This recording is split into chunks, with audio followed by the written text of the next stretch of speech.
Well, then I want to start by discussing issues that came up with when Rick talked, and that came up in a message that Alva sent to Rick by email, which you haven't seen, but which will come into the discussion, and things Alva said to me after what Rick said when we had lunch. And there's so many important issues. What is not important is idealism.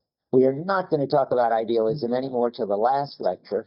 I have Merleau-Ponty on my side, where he says at some point, I think I may have referred to this already, it won't be until you get to the time chapter that you can understand what I think about this. It's where he's doing his crypto mechanism act. And what's What's your position? my position? Yeah. What difference does it make? I'm not just saying. Okay, I thought you. No, all I'm going to say is that whatever it is that he is, he doesn't think he's convinced you of that position until the time chapter, which is, of course, very hard and practically incomprehensible, which you would expect, given the complexity of this issue. But it's fascinating.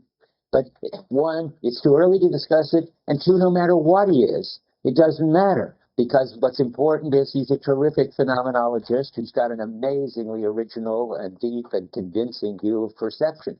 And whatever metaphysics he holds doesn't matter. It's the phenomenology.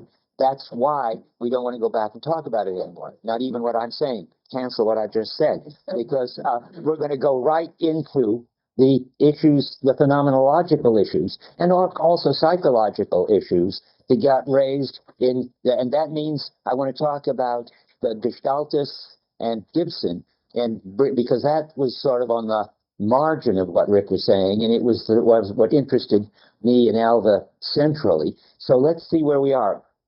And I want to relate it to the phantom limb, which is how it came up in a way, at least between me and Rick and Alva. That is, the question is this: if you if you lost your limbs, would cups still afford grasping and floors still afford walking on? That's the question. It's partly a question of definition and of making the right distinctions. But I can't just jump into it. I have to go over it step by step. To sort of go back, I'm sort of trying to go on with my lecture about the phantom limb and integrate it as we go with what Rick said and what came up afterward. So we're on 43. One of the things we want to understand is near the bottom of 43. I'm afraid I can't tell you in the other book, but you will have the recording. Okay, yeah, 37. You might as well how many people are using the book that doesn't have the page numbers? Most of us have. Okay, well, just shout out what you did from your concordance for those of you. But here, this is near the bottom of 93 for us. It's a huge paragraph and no footnotes, so I can't help you. Did I 92? Did I say 43? That didn't help any. 81. 81. All I want to say is that the fact we want to consider is he tries to walk with his phantom leg. It is not discouraged even by a fall.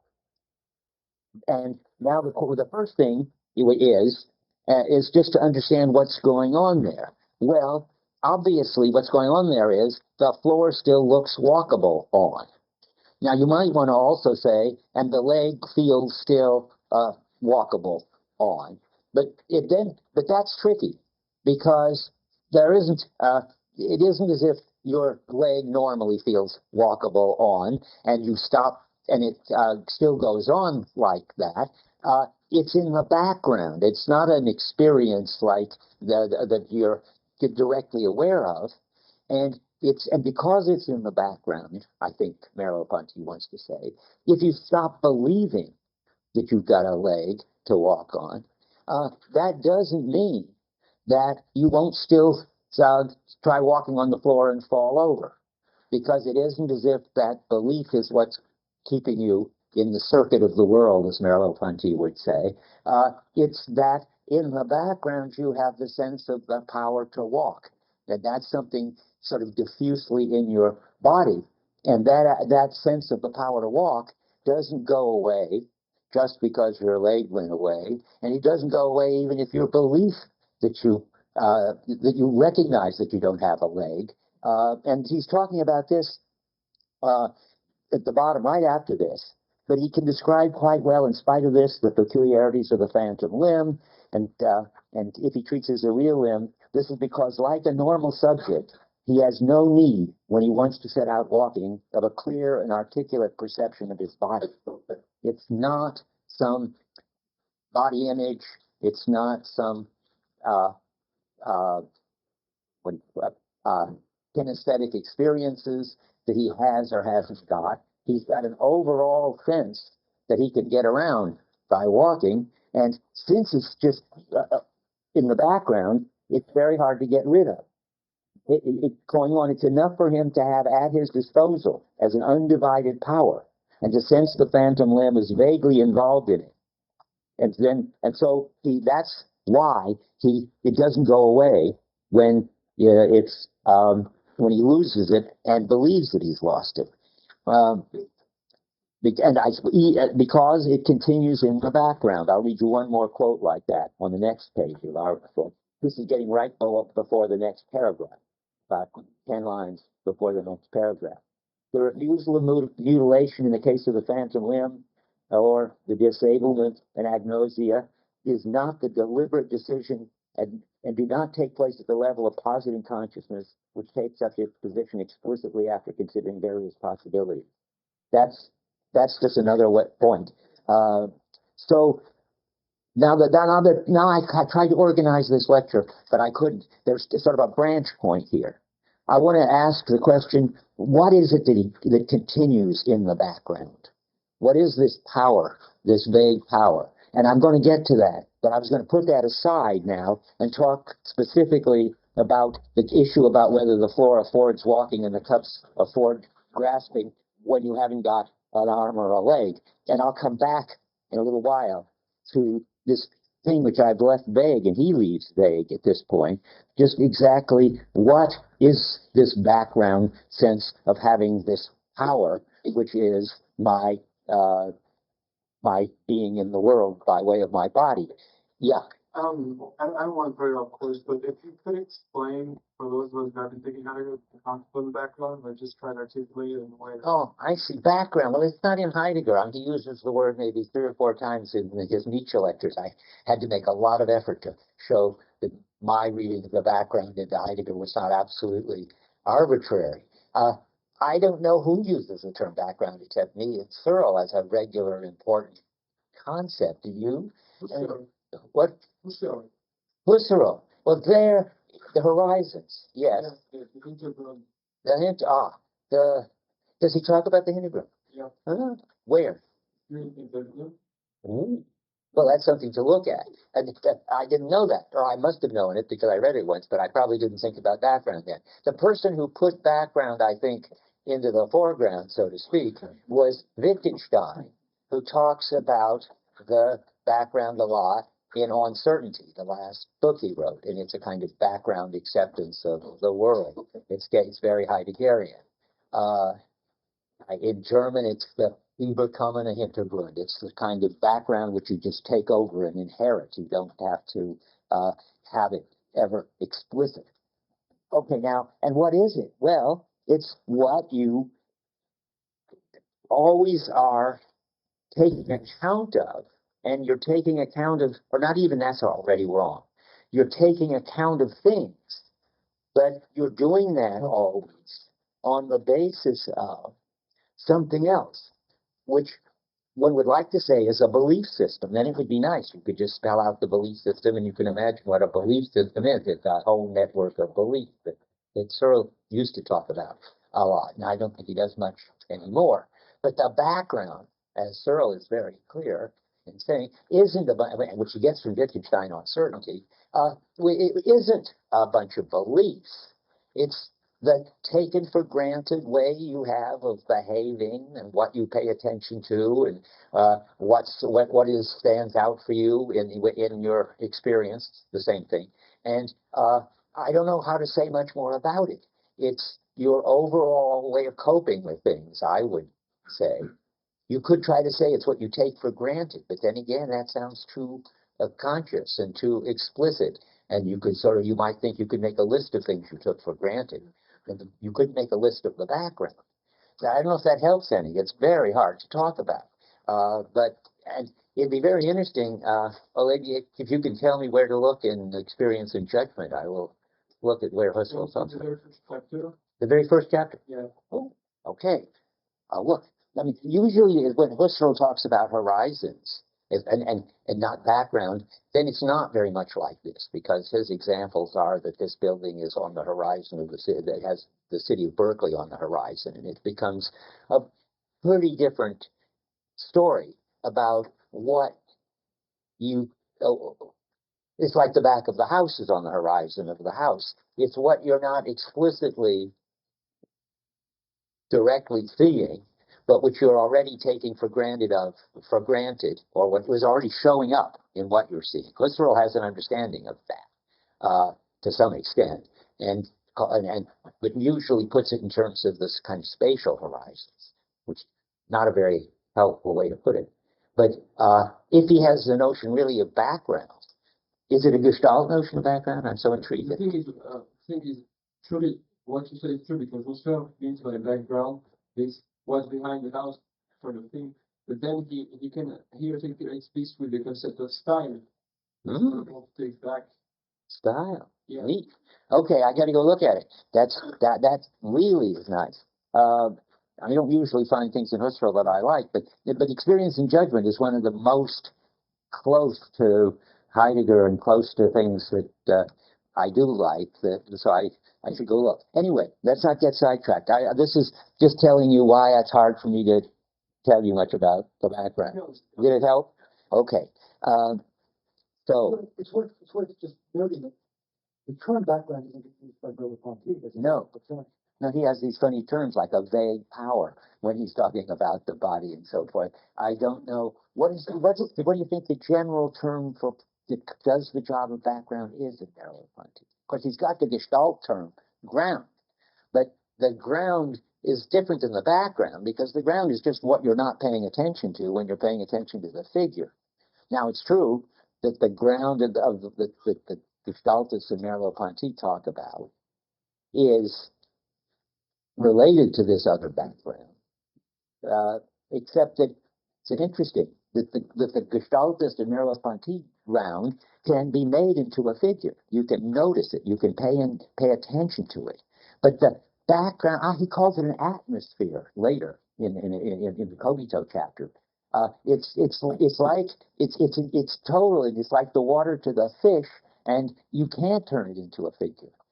You can't sort of pay attention to it and spell it out as a bunch of beliefs. So when Merleau-Ponty is saying ground, he's not going to be using this kind of term, the Wittgenstein kind. We're not using that. Let's see. Let's say. But you think here, I think he's actually not articulating this notion. You don't think so? Well, when he's talking about the fountain ring, yeah, he's talking about his sense of his having the power, the power to walk. Right.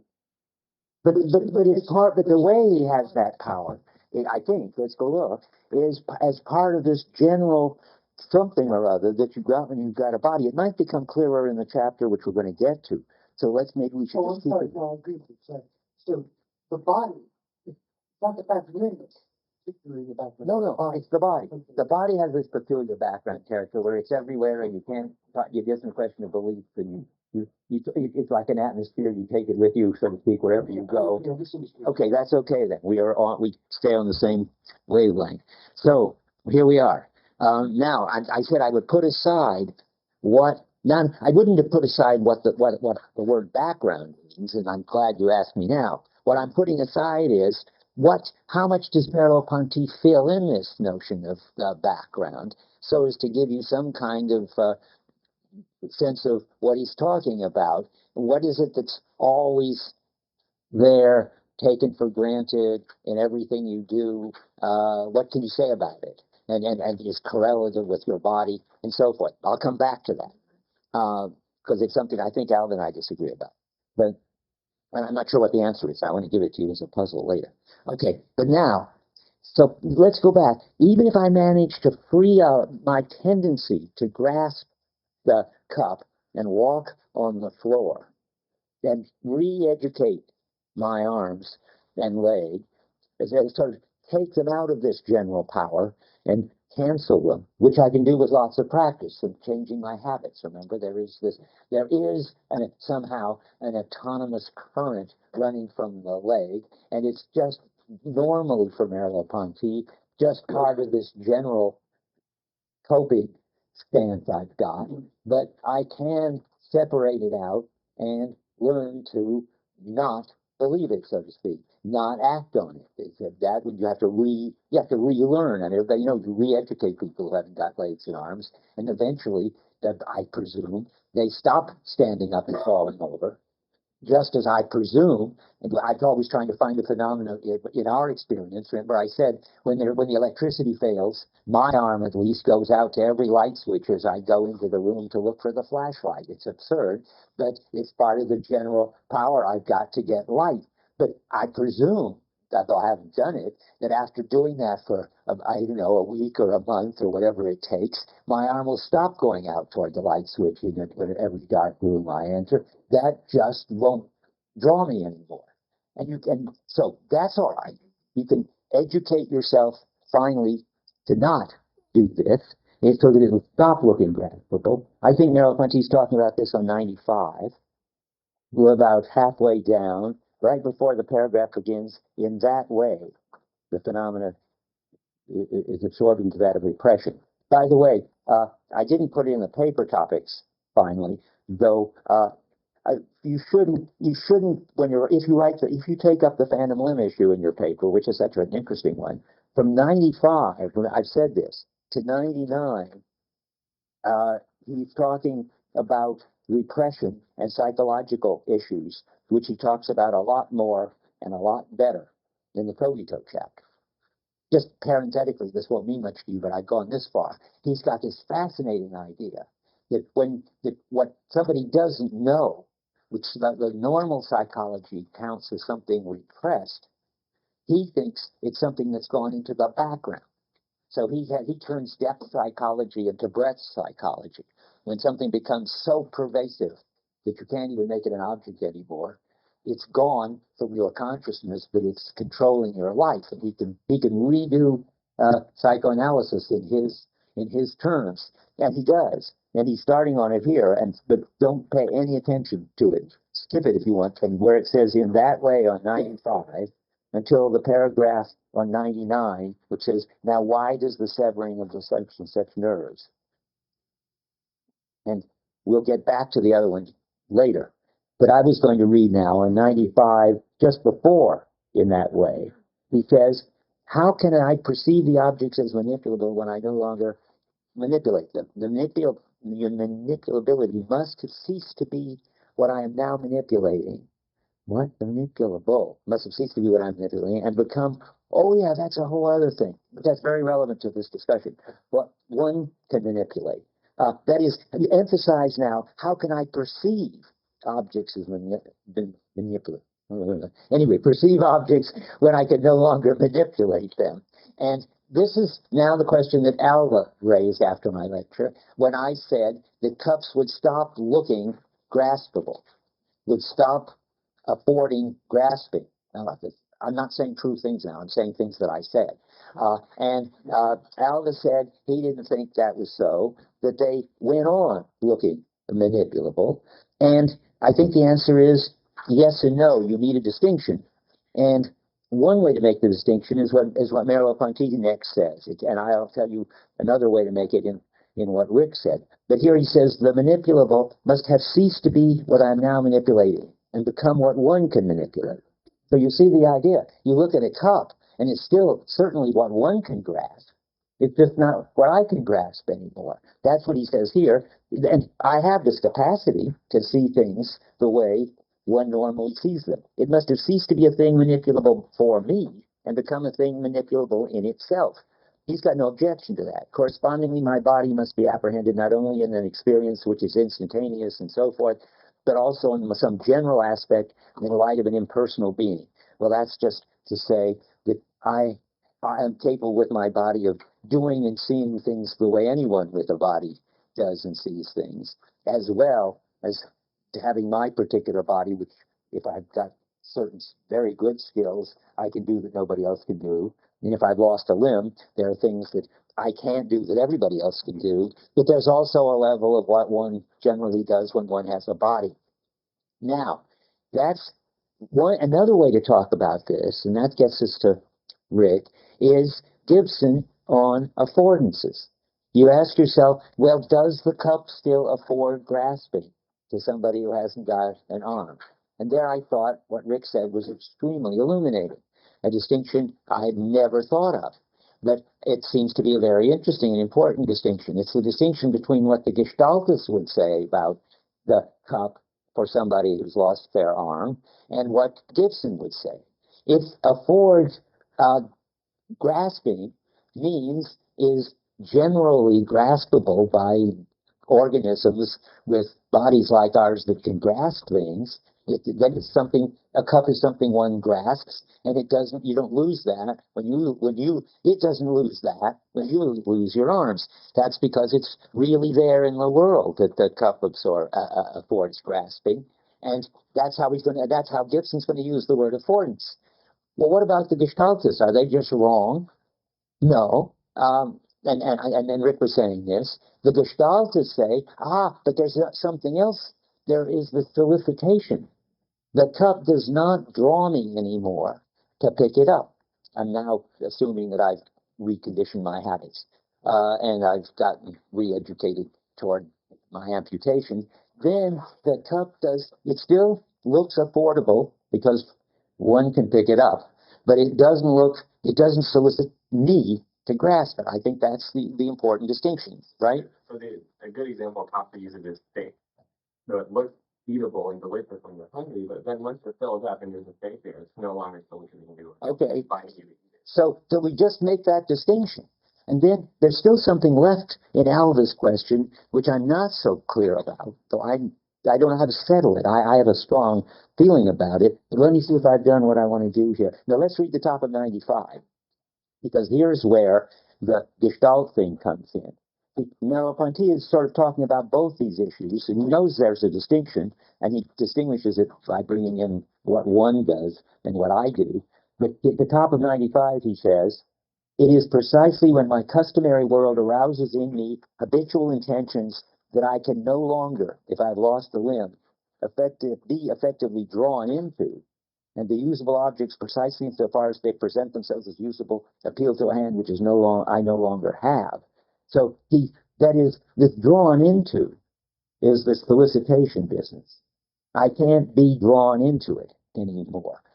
Now, the question I have, and that may not be the best quote, I'm sure there would be better ones, because he certainly does have a sense that objects solicit me to pick them up or walk on them or eat them or drink them or whatever. Now, the question I don't know the answer to is, do they look different? My hunch is that once you reconcile yourself to having no arm, cups look different. They look different exactly in the way that you would expect them to look different. They don't attract you to pick them up anymore. And attracting you to pick them up is a very interesting sort of form of visual experience. It's of the same interesting sort as how the front of a house can attract you to go through the front door into the house, but a facade that looks exactly the same. It's been built to look exactly the same. That's what it looked like in a movie. You won't be able to tell the difference between it and a house. To you, with a body moving around, either the front door looks like something that's inviting to go into, or it looks just flat, and you'll bump your head if you try to go into it. That's a different look, according to this story, I think. And if you can believe that look about the door of a facade and of a house, you ought to be able to believe it about a cup, too. A cup stops, and now it's just a question of language. Looks is clearly ambiguous. A cup still looks like the kind of thing that one drinks from. Can't get rid of that. But a cup does not say to pick me up, drink from me, to you when you've got no arms. That's how I'm going to do it. Does that sound right to you? I'm not sure. We haven't had a chance to discuss it. I find it crazy to say that a house looks different from Well, I think, well, if you question that, we have to go back to lunch. Okay, I mean, I think that's very important. It's still different about it. Yeah, sure. You have a different experience, right? Right. Oh, whoa, So whoa. it's not best described as a difference in the look of the thing, because there is no visible difference, as you set up the example, between the facade and the actual house. I think They there is. both present the same facade. You're falling into the stimulus error. You mean that there's no difference on your retina. There's a big visible difference. At least you can't just say there's no visible difference. I say the back of a beautiful girl is visibly different than the back of a guy with a beard and a mustache. I know you see that. I think you were equally attracted to the guy. Oh, of course I was, because I thought it was a girl. But that's not the point. Wait, let me get that clear. This is not magical. This is not clairvoyance. It's not a question of what, and it's very important. If you don't make this distinction, of course it comes out sounding like Alvin. I mean, it's not a question of whether you could tell when you walk up to a building-like thing, whether it's a facade or a house, or when you walk behind a human being, you can tell whether it's a man or a woman. The question is when you, and now it's tricky. You don't want to say believe, because that already gives the game away to the intellectualists. I mean, then there was some kind of sense datum and a belief that it's the back of a man or a woman. That's not the point. It's when you're set to see, given the whole ambience of your past experience with backs and long hair and so forth, when you're set to see a woman, then the back looks like the black back of a woman, and when you're set to see a guy, it looks like a guy. And just to repeat it boringly, if you're on a set in a movie, there's no pun on set. When you're in a movie, and maybe there is. Anyway, when you're in a movie set and you've got it, you've been going into the facade business all day, and you walk out and you see a real house, it's going to look like a facade to you, because this is not a question of clairvoyance. And when you're walking down the street, all the houses look real to you. Even the facade looks like you could walk right in that attractive open front door.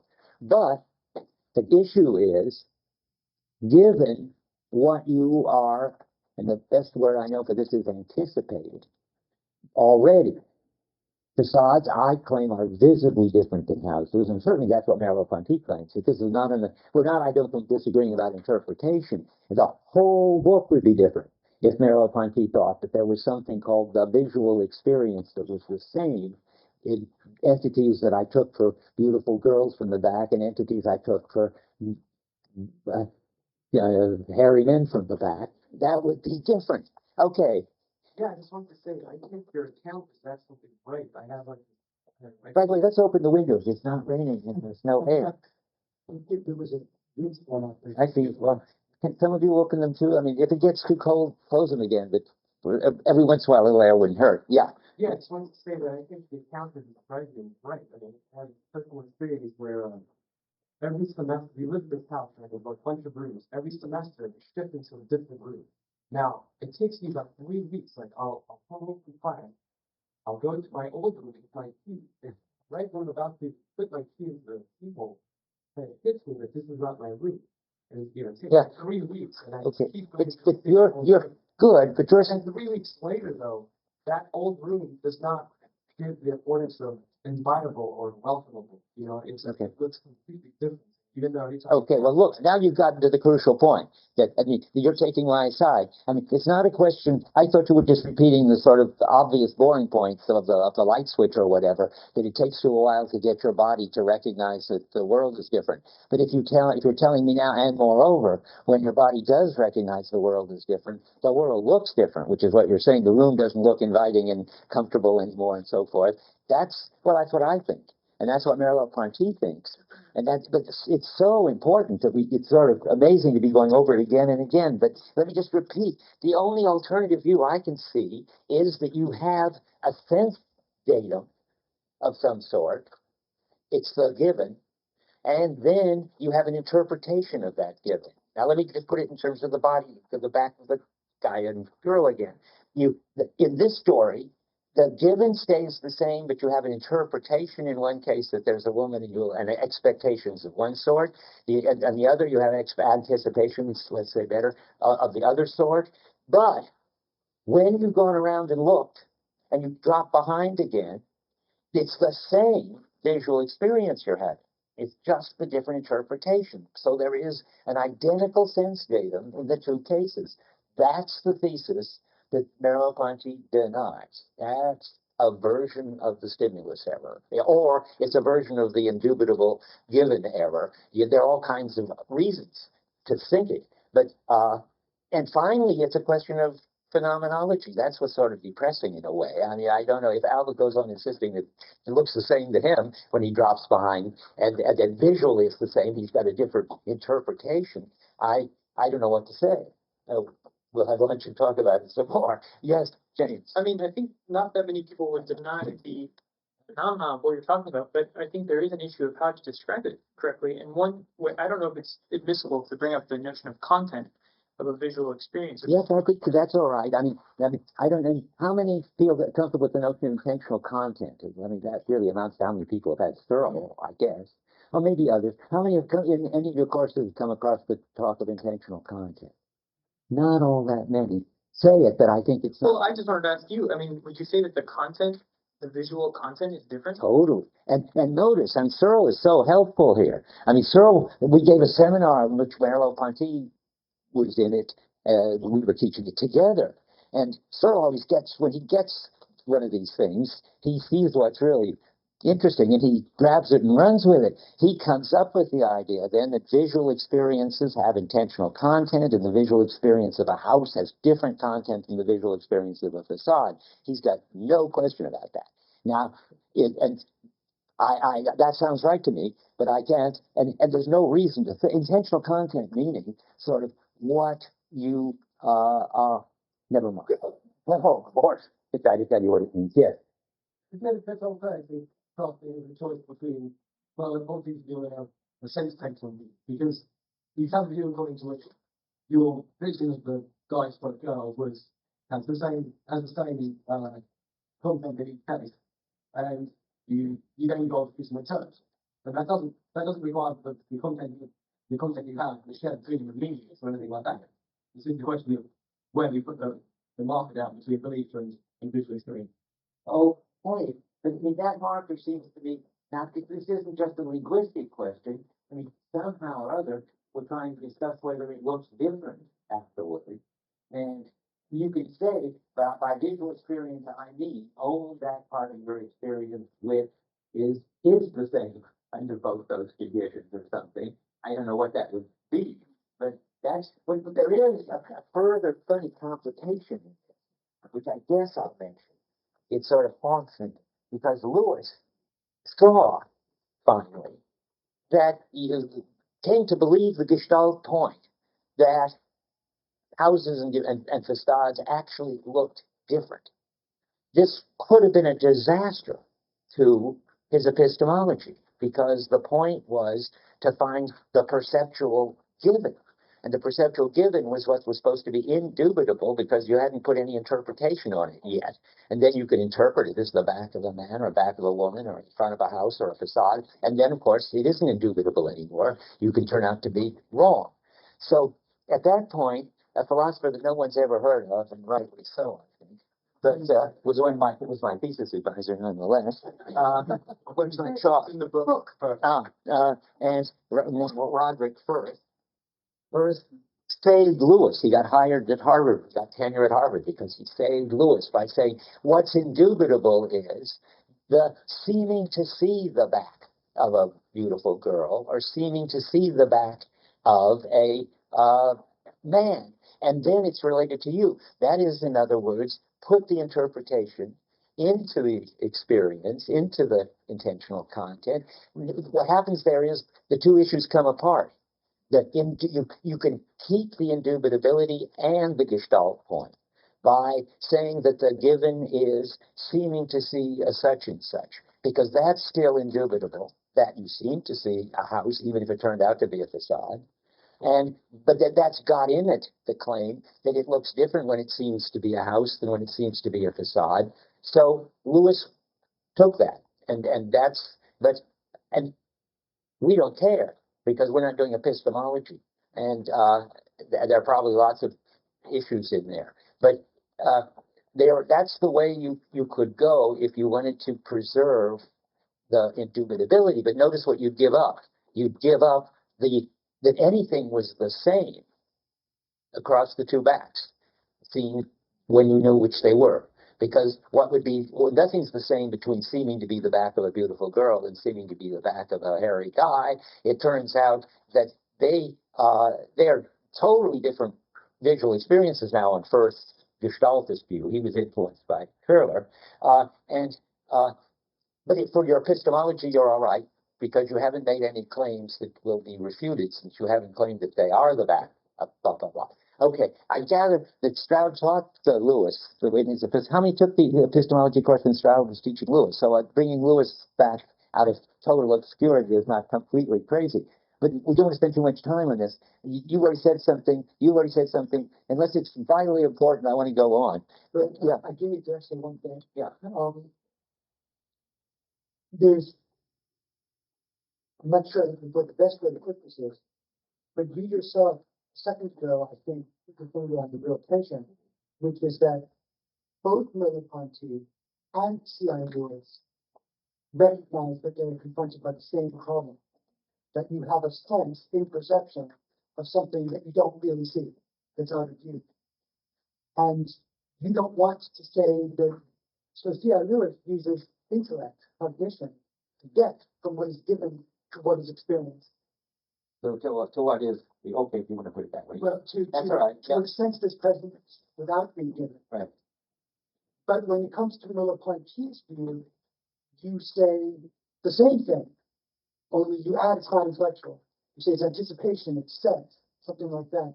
But he's using a mechanism to bridge the gap.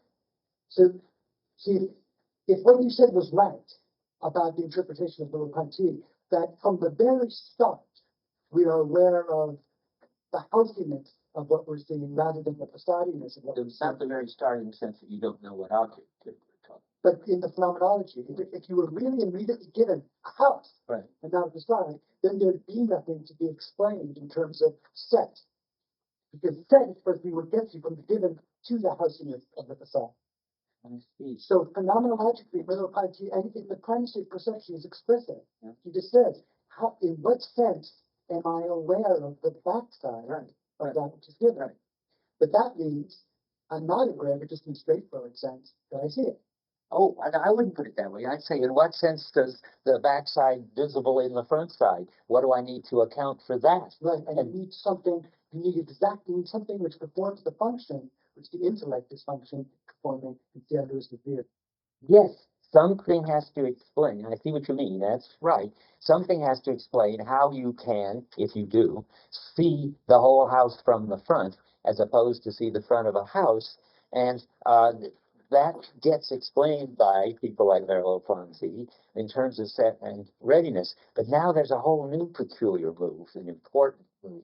It isn't as if Merleau-Ponty thinks that there is some common visual thing, and that between seeing a house and seeing a facade, and then which you're set to do plays the role of the mental interpretation. He thinks that it never even happens. That I mean, it isn't sort of something you got and something else, your anticipations, your sets, and so forth. You got your anticipation from the start. That don't confuse this with confronting a building and you don't know which it is, and you're right on the border of the movie lot, and it could be a house and it could be, of course, then you don't have it from the start. But if you're just walking down the street, you don't have to get first the visual experience and then the set. Merleau-Ponty thinks, since the whole determines the parts, and since the what's the other thing we need? The sense in which I'm already open to a world determines the experiences. If I'm in a city on a street, the facades just start showing up. Now, and here's the way to put it for you, and this is interesting, and Merleau-Ponty is somewhat confused maybe about this, I'm not sure. There are two ways to hear the set story, or the anticipation story. One is, not first chronologically, but just basically, there's this experience, and then thanks to the set, it gets this thickness. or it has been fixed. Sometimes Merleau-Ponty talks that way. He shouldn't, and he doesn't later. Because what you really ought to say is, and this is, I think, the way I put it to myself, if the cup looks reachable, it's equally okay to say that it looks reachable because I'm set to pick it up, and I'm set to pick it up because it looks reachable. You shouldn't give any priority to the body in this. You shouldn't, because that makes it look like just what you're saying, and Merleau-Ponty comes dangerously close. There's something like the experience and then the set that makes it look fit. But you wouldn't have the experience on the Merleau-Ponty picture, except when you've already got the set. Because you're always already, it's the intentional arc talk, you're always already taking in whatever's coming into you on the basis of your past experience with houses, and on the basis of your recent past experience with particular streets and particular houses, so that it comes in, you could say, already pre-processed by that. And now I don't know what to say. I mean, But that's really helpful the way you just put it. okay. But that then means there is no problem about the present. There is no problem. Well, it's present. That's what he means. What do you mean there's no problem? It means that from the start, the back of the house is given to you in the way I put it, in the way the front of the house looks, as that which is concealed by the front of the house. That was feel. Yeah, hidden but present. Yeah. I think. Let's go ahead and say something, then we got to go on. This is something. If you don't get this ground floor picture, nothing is going to be helpful to How you. would you analyze this scenario where I'm looking at a building, and I know as a matter of fact that it's a real building past experience, but when I see it from a certain angle, it looks like a thought, like a gust of wind will bring it down. And this I've experienced with a set of friends at this particular building where when you stand at this angle, it looks like a facade, and we know as a matter of fact that it's not. Got me. I don't know. It's interesting. You'd have to figure out what it means. It's got to mean that it looks like a Trump Floyd painting instead of like a building, or the way you described it. Is that right? It looks like you couldn't go into the front door. You just smash against the wall. And that's how it looks to you, even though from past experience you know that it's a building with an interior and all that. I don't know what to think about that. It's not just me. Okay. Well, I want to go see it. Take me to see it. I'll think about it then. Okay. Now I'm going to go on, right? Okay, because it's amazing. I'm still on page 1, but this is important stuff. Okay, I don't know whether they look different or not. All the things they don't look different.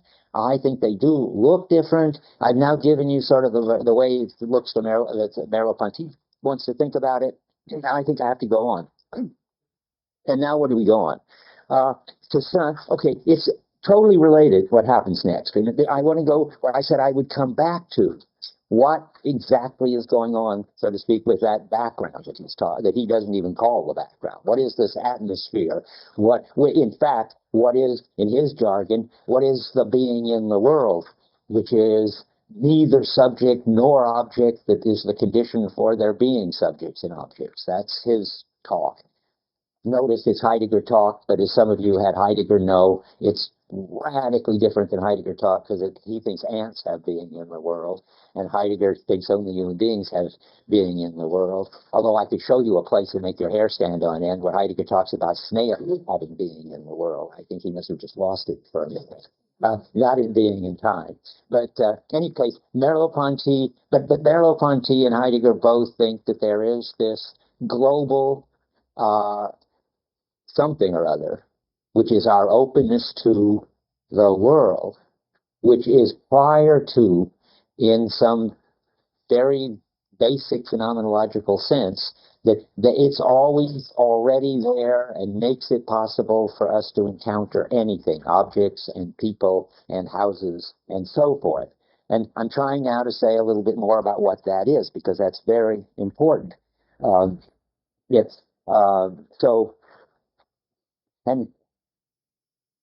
in the case of the phantom limb, it comes up because he wants to say all inputs to the body, which come down nerves, of course, like all visual stuff, which has to get there by way of the retina. All these nerve impulses and what look like the reflex reactions to them, if you're going to talk about walking now and not perceiving, get their meaning insofar as they fit into the organism's whole way of relating to the world. That's the first thing to say. That's what he certainly thinks. That's the sense in which, just to keep the elements, the things in it, that's the top-down, whole determines parts theory on the level of the mechanism of the body, in this mechanism of the body chapter. The body as object and mechanism turns out to have the top-down character that Gestalts say it does, that any impulse coming in on any nerve already gets interpreted as it comes in terms of the whole, whatever whole, the whole set to do things, I think it is, of the organism. That's crucial to this whole discussion of the phantom limb. But remember, he keeps saying it's not a question of the for itself or the in itself. It's not a question of something conscious and mental and in a subject. It's not a question of something mechanical in an object. It's got to be a third kind of being. That's so important in him. And the third kind of being is this holistic, top-down, already on a background, characteristic of all experience. That's the point I want to make. It's the whole determines the elements, and if the elements are nerve impulses, okay. If they're reflexes, it's okay. There are no real reflexes, he's saying, in effect. Reflexes always happen on some meaningful stance that the body has. So the organism is always set to respond to specific solicitations on the basis of its overall response to the environment. That's the thesis. Now, we're getting, so far I think, and I haven't deviated from Merleau-Ponty, but I'm going to deviate, or at least I'm going to say something controversial by the end. But why does it respond to certain solicitations and not others? Why is it attracted this way and not that way? Well, because at any given time, it's trying to cope with this or that. I mean, this is back to Rick's point. If it's thirsty, it's going to respond to the solicitations of water, and if it's hungry, of steak, and so forth. That's fine, but but what is this global threat in the background? That's the crucial thing. That's what I'm trying to define. That's the being in the world.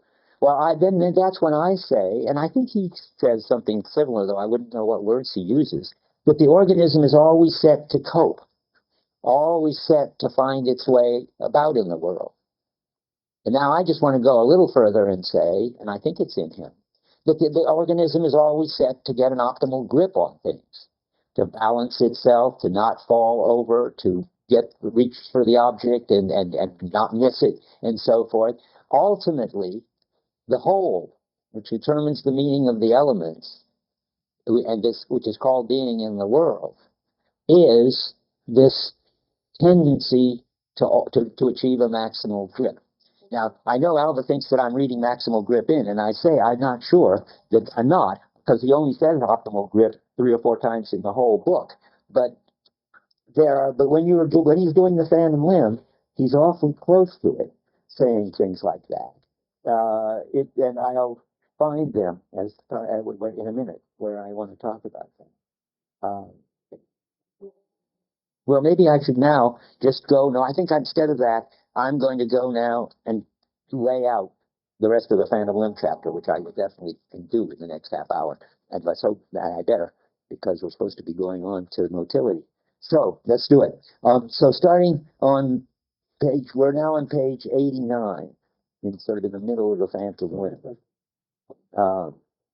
So we discovered the chapter that begins, what's to be understood is, what we're trying to understand is how the psychic determining and the physiological conditions gear into each other.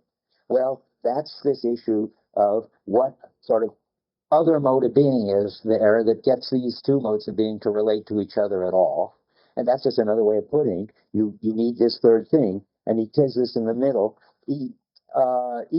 even to objective processes like nervous influxes, which belong to the realm of the in itself, and cogitationes, that's the cogito mental stuff, such as acceptance and refusal and so forth. They're the order of the for itself. they got to get together somehow.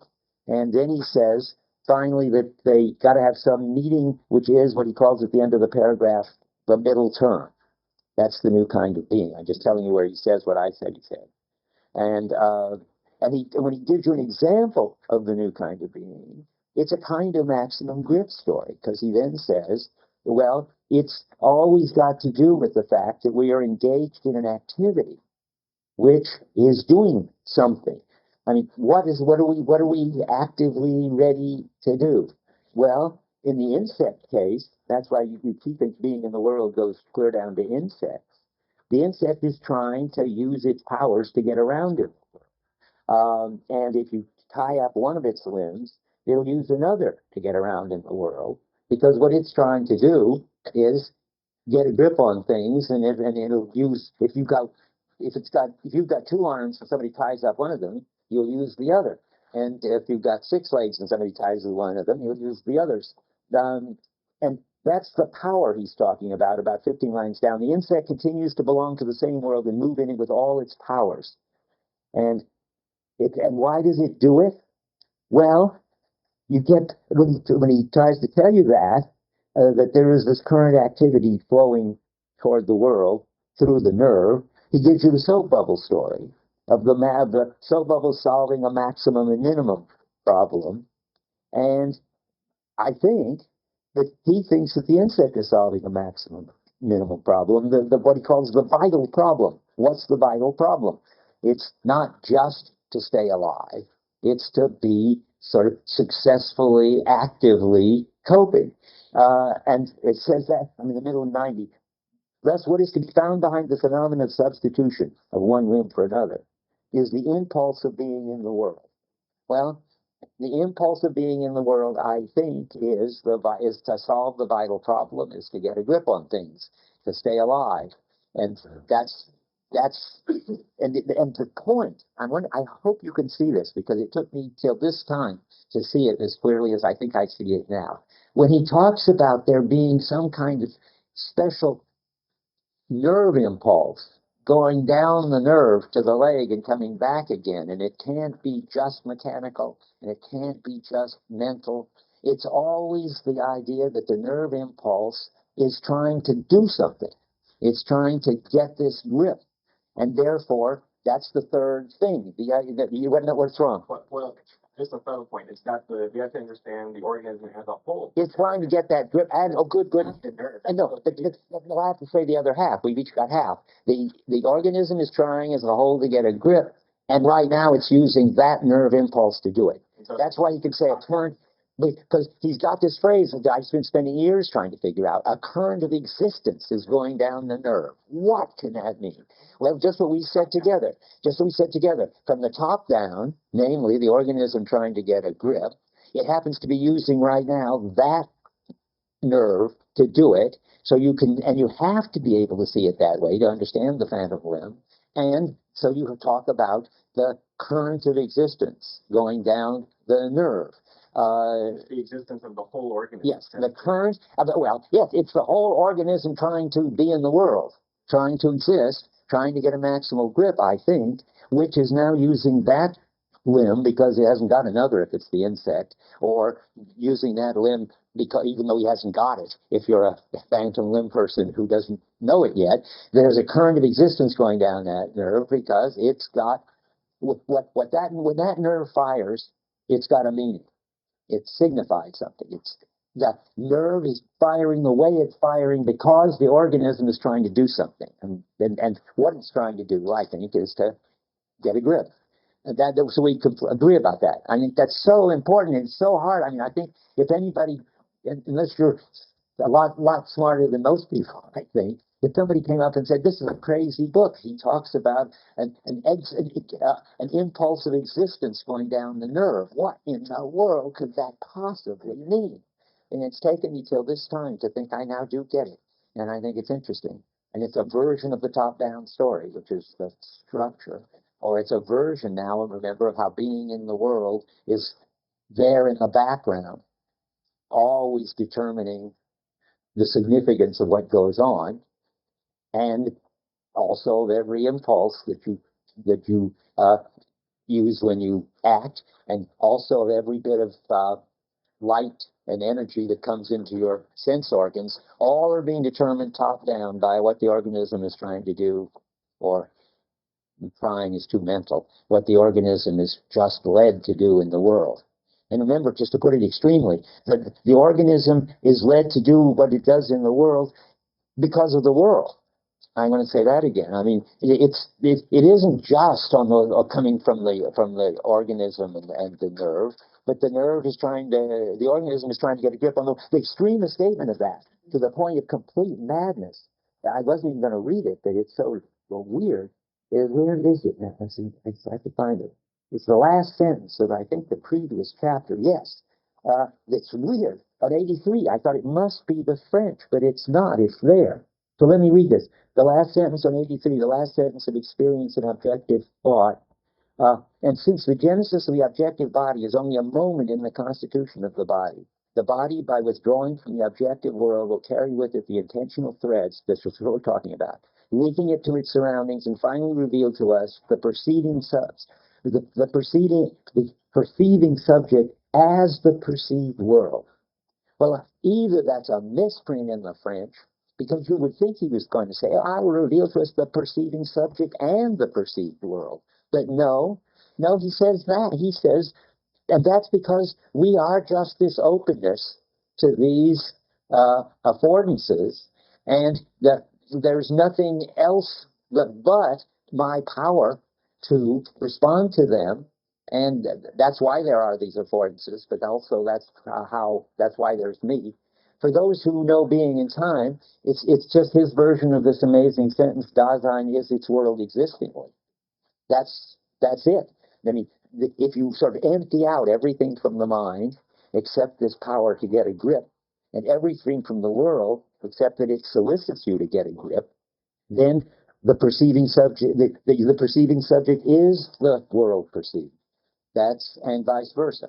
I mean, it's quite mad, and he just dumps it there. He needs a lot of explaining. Yeah. That's just understanding being in the world as being this overarching structure as you suggested. And so the structure doesn't have an isolated part, which is an organism, and then an isolated part. It's the whole structure is named by being in the world. That's right. Why. That's good. That's good. That's what I want to say too. But it helps. Really kooky. It's just no. I'm just half joking. It's not kooky. It's deep. I think it's right, but it's hard to get used to if you've been a Cartesian all your life, as we all have. So what is kooky, or at least I don't think kooky, but controversial, is what objective world means in contrast to perceiving world. I mean, that's where. Well, out of this, maybe we should, in that sentence. Let's see that sentence. Where's the objective world? Oh, the constitution of the object. By the way, the objective world will carry with it the funny. Yeah, I think the objective world is supposed to be in quotes of a sort, namely that the objective world is something which depends on there being this overarching thing. It's misleading to put it the way he puts it, as if there were an objective world already and we're just withdrawing from it. Well, I think he wants to highlight the contrast between the objective world as scientists generally understand it, as opposed to this lived, meaningful, full structure. Yeah, right. Level everything. In which you don't even want to say in which objects show up. You want to say something neutral, like in which things show up for us, which is their whole chapters on the thing. I mean, because that's, and it's all in terms of this overarching structure. The things show up, and our bodies show up for us. And let me say one more thing, which sort of give you an intuition of this. We sometimes behave as subjects. We do have beliefs. He's not denying that. And we sometimes encounter objects, which we then have to interpret or beat up or try to make into something useful or something. But those are kind of limit cases where something is, in a certain sense, going wrong with the normal way in which this whole thing just works, and I'm involved in flow, in coping, in which I'm not having beliefs about it or needn't have, and in which I don't confront objects with properties that I have to make use of and turn into equipment, but I'm just pouring myself into the equipment. I'm just flowing through the world, and that's when the distinction between me in the world just disappears. That's what happens when you reveal the perceiving subject as the perceived world. Subject goes into quotes too, like object. At its best, another way to put it, that at its best, for all organisms, and for us too, I say for us too because we can become subjects and objects, while most organisms, ants, can't.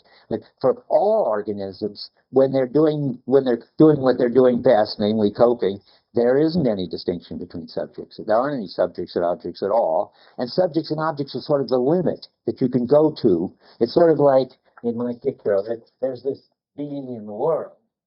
And there's sort of a direction over here where you get to be more or less a subject under some conditions. And over here, you may get to be more or less of an object under some conditions. And then you may even have some kind of Cartesian question about how to get subjects and objects together.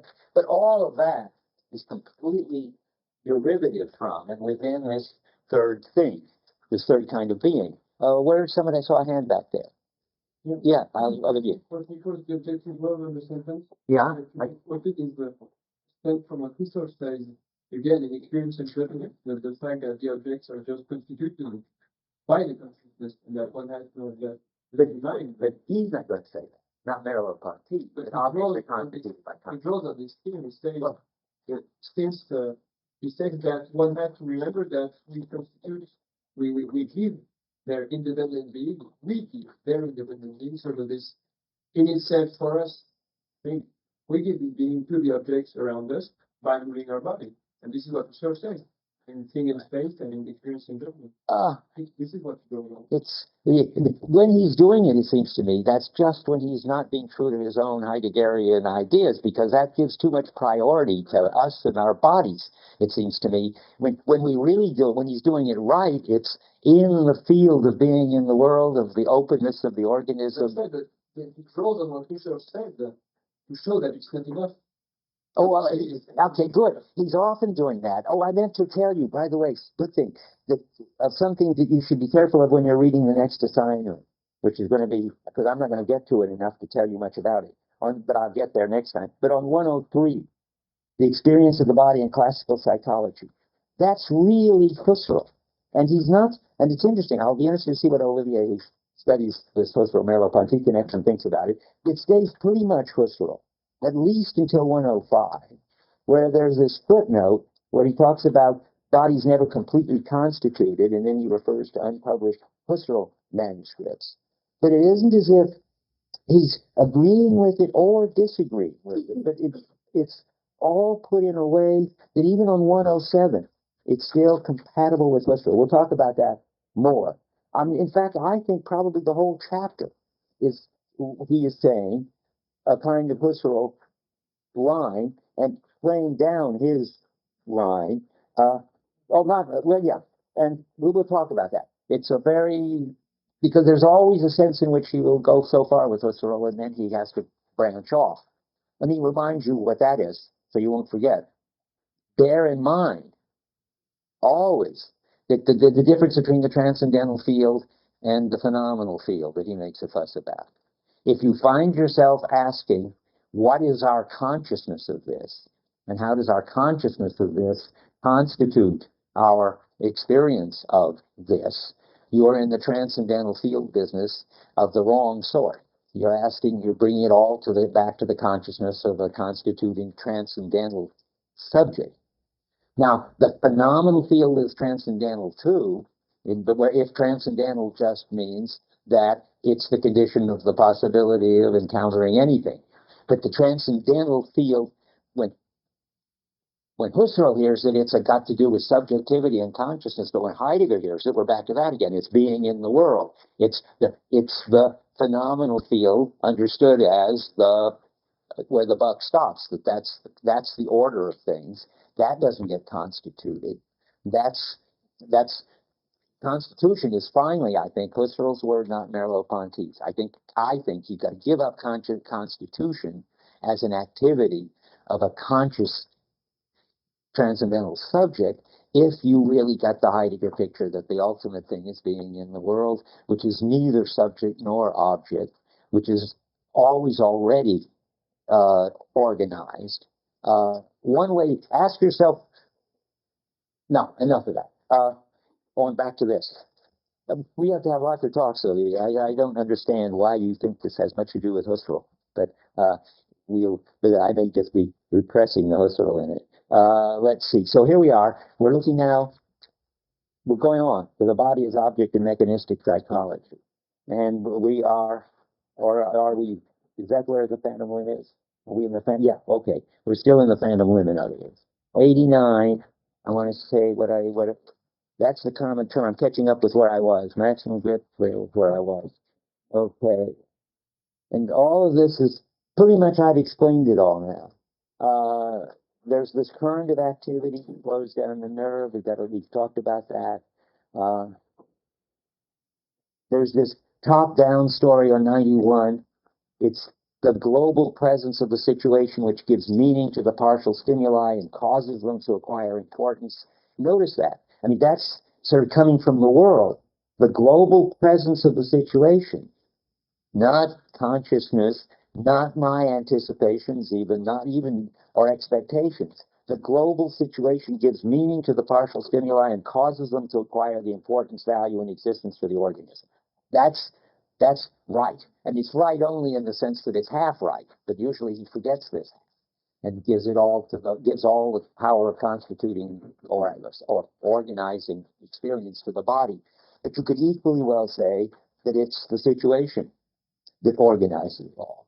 It's just not going to make that distinction.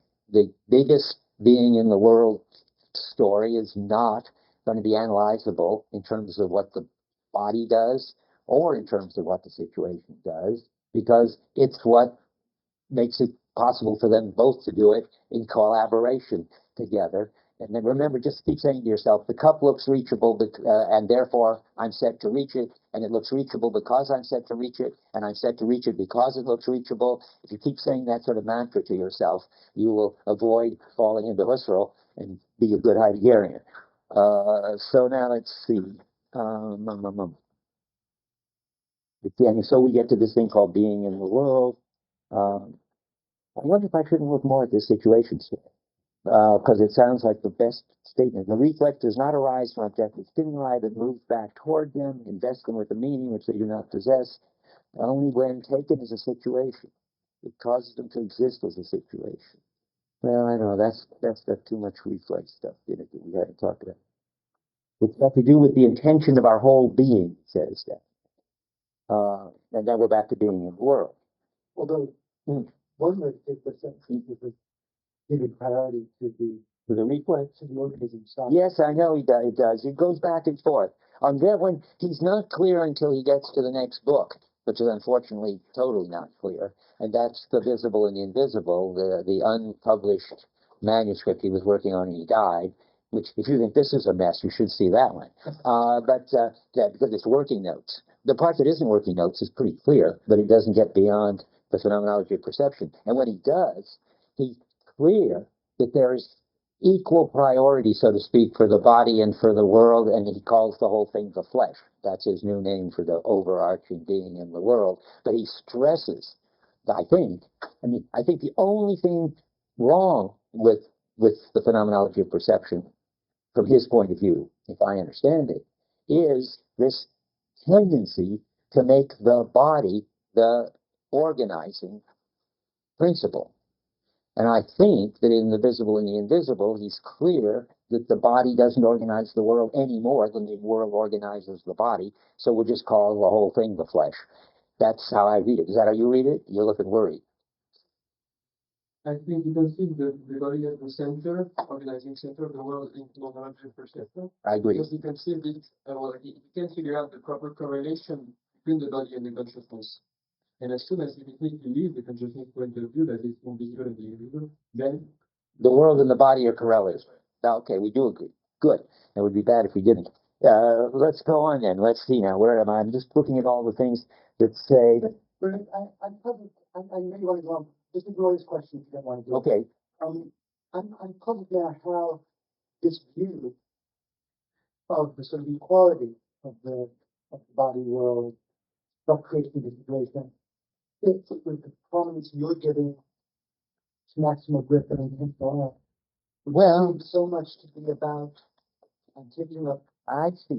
Well, let's do them separately. The intentional arc, it seems to me, goes both ways. I mean, it says that my experience shows up for me in terms of the attractiveness or repulsiveness of the things in the world, and the things in the world solicit my actions in terms of that. That's just totally reciprocal. I mean, you could say, if you even that we don't need the notion that the intentional arc is somehow only in the body. It's everything that happens to you and what meaning things have isn't stored anywhere in you, certainly not in mental representations, but not even in your body schema. It's stored in the way the world shows up. Now that only happens because it's correlative with your body sets and so forth, but it's not supposed to be one way, I think, for the intentional arc. Now, the maximum grip story is more where it looks too much to me like, although I say it a lot, it can look too much like it's all back to your body getting a grip on things. And all you have to say there is that he should have equally well talked about how the world maneuvers you around so that you get to appreciate it in its maximal grippiality. That's right. There are all these norms that are out there. Right. That's right. And you're being pulled to sort of the world's helping you get a grip on it and drawing you to the best place to get a grip on it. It's again, I mean, you've got, and that's how I think when I think about it. And you should be keeping your eyes open for at least two things that Alva and I are disagreeing about. One is, and this one is going to look definitely like a lot of the time he is indeed giving priority to the body. And you can just try to keep your eyes open to where he is and where he isn't. I'm not saying he isn't. I'm saying he shouldn't be. Now, but the other thing you can look for, because Alva thinks that I'm reading maximal grip into it, and that's very important. Never mind whether it's the body trying to get the maximum grip on the world or the world trying to get maximally gripped by the body. That's that issue put aside. Is it maximal grip that it's all about? Or is there something else that's behind it all? If there is, what is this current of existence going down the nerve? If not the tendency of the whole thing to reach optimal equilibrium in his talk. Wait, yeah, go ahead, Vic. Well, I kind of agree with both of you. I think you are overemphasizing the personal grip story, but there is something else that takes the place of what you want to do. Well, what is it? Page 94, when he's in the middle of the page. Ooh, that's what I've written my maximal grip in the margin. Tell me about it. It's right in the middle of the page where it starts with the refusal of deficiency. That's right below where I wrote maximal grip. Go ahead. The refusal of the deficiency is only the opposite inherent in the world. The implicit negation of which of what runs counter to the natural momentum, which throws us into our task, the scenario, situation, or familiar horizon. Okay, but isn't the natural momentum the constantly trying to get a maximum grip? Well, I think it's the tendency to always be caught up in things in this engaged way. Yeah, I'm not. That includes maximum grip when you're accomplishing the maximum grip. I see. Well, I hear it the other way. I hear that having tasks are all sub-forms of trying to get a maximum grip. Sometimes it's eating, sometimes it's moving around, so you get a better view. Maybe we're getting maximum grip would be something like my relationship particular. Well, that's good. That's a good distinction. No, I think maybe you're right. I don't know. You'd have to look at the few times he mentions it. But there probably is a local kind of maximum grip, which certainly is. You want to get the best grip on the mug. You want to, in his example, you want to get the best pick. You want to stand in a museum so that you can see the most detail and the most overall form of a picture, because that's a maximal. Well, you want to optimal. I'm not sure if what optimal and maximum, you make a distinction? I think there's a difference, but I'm not sure. I don't know. But anyway, let me say something more about this a second. I want to say that he says something like, you want to get, I think it's maximal. And so we'll stick to that. Maximal richness and where your expectations will be maximally met, and that that's his picture of a kind of equilibrium you're always tending toward and never managing to fully achieve. Is that a maximal grip of the whole situation? Because like with the painting, Okay. it's just to get. I realize See this painting. it's a different context where the statement occurs where it talks about the maximal richness and that your actions will be maximally responded to by the world. And we'd have to look. My hunch is, keep your eyes open for this. These are important distinctions. Whether maximal grips talk ever is in there, and if it is, whether it's for local jobs like getting the right distance from pictures, or whether there's some general thing like what Heidegger and Wittgenstein call finding your way around in the world. That is, always trying to get a grip on things such that you're not surprised by anything and you're able to do whatever you want to do. That higher story, I don't know whether that's in there. I think it is. So just to phrase that question, what is prior? Would we have this natural tendency to be engaged in, or the tendency, which I guess you would say creates the fact that we are. Perfect. And right. And notice that the structure of what you said is sort of on my side only in the sense that he's always going to the bigger holes to make the possible. I disagree what the bigger hole is. Yeah, but it looks like the candidate for the bigger hole can't be the individual. Well, the individual task is going to be a bigger hole than this particular action. I think it's the tendency towards the feature to have the more tasks. Yeah. Well, the tendency towards tasks.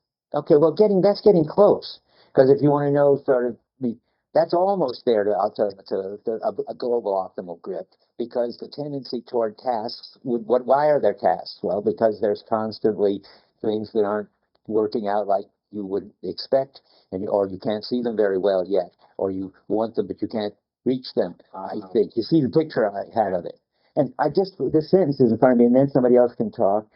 He talks about you've got the natural momentum which throws us into the tasks. I think that's a derivative from that? yes, from what I'm going to try to comment. Well, this is so general, I don't know. A certain energy in the pulsation of existence. It's phrases like that's on 92. What are you going to make of that? I mean, I'm trying to say that the energy, that's like the nerve again. The energy in the pulsation of existence is that the organism is, and now we can say it maybe in both our ways, sort of moving to constantly take on new tasks and succeed at them. I would say like tendency, like it's okay, a tendency. Like energy. It's being okay. Tendency towards which is correlative to its being constantly pulled into new tasks and trying, and because they're always correlative. Okay. Oh well, it's now time to tell you where we are and what's going to happen next. I pretty well finished the Phantom Limb story. I may not even go back to it. We need to talk about the body in classical psychology, and I'll try to figure out if I can and tell you when I get there how Husserlian it is or isn't. And then we're ready to do motility for the rest of the time until your papers come in. Tomorrow on the course website, we'll have 10%. That's right. That's absolutely right.